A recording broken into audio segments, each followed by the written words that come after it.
ओम शांति। आइए सभी मिलकर सुनते हैं कहानी ईश्वर तू ही अन्नदाता है। किसी राज्य में एक प्रतापी राज्य हुआ करता था।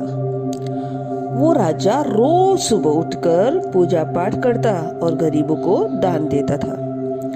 अपने इस उद्धार और व्यवहार और दया की भावना की वजह से राजा पूरी जनता पर लोकप्रिय हो गया था। रोज सुबह दरबार खुलते ही राजा के यहाँ गरीब और भिखारियों की लंबी लाइन लग जाती थी। राजा हर इंसान को संतुष्ट करके भेजते थे। किशन और गोपाल नाम के दो गरीब रोज राजा के यहाँ दान लेने आते थे। किशन और गोपाल। राजा जब किशन को दान देता तो किशन राजा की बहुत वाहवाही करता था और राजा को दुआएं देता था। वहीं जब राजा गोपाल को दान देता तो वह हर बार एक ही बात बोलता था, हे ईश्वर तू बड़ा दयालु है, तूने मुझे इतना सब कुछ दिया।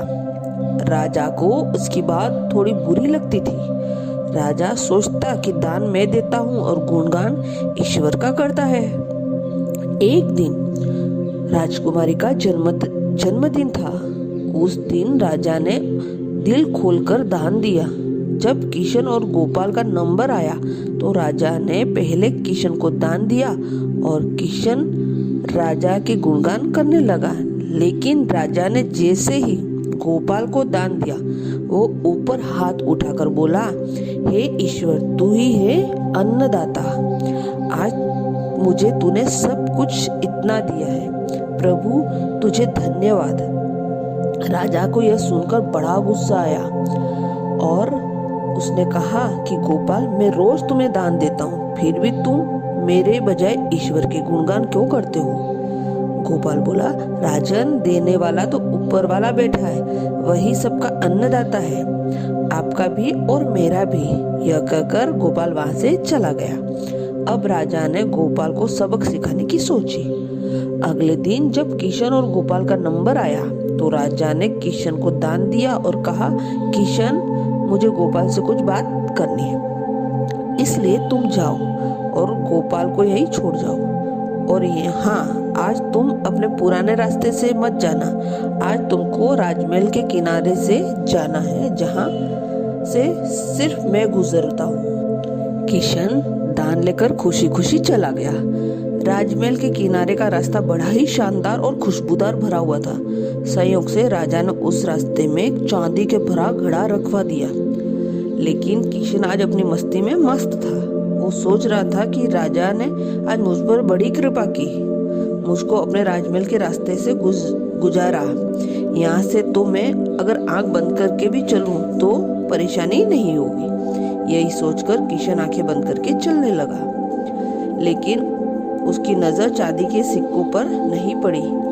थोड़ी देर बाद राजा ने गोपाल से कहा कि अब तुम जाओ, क्योंकि किशन अब जा चुका होगा। तुमको भी उसी रास्ते से जाना है जिससे किशन गया। गोपाल धीमे कदमों से ईश्वर का धन्यवाद करते हुए आगे बढ़ा। अभी थोड़ी ही दूर गया होगा कि उसकी नजर चांदी से भरे सिक्कों पर पड़ी। गोपाल घड़ा पाकर बहुत खुश हुआ। उसने कहा, ईश्वर तेरी मुझ पर बड़ी कृपा है, तूने मुझे आज इतना धन दिया। और वो घड़ा लेकर घर गया।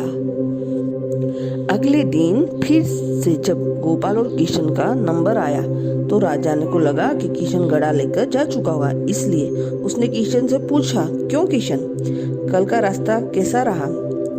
राह में कुछ मिला क्या? किशन ने कहा, महाराज रास्ता इतना सुंदर था कि मैं आंखें बंद करके चला गया, लेकिन कुछ मिला नहीं।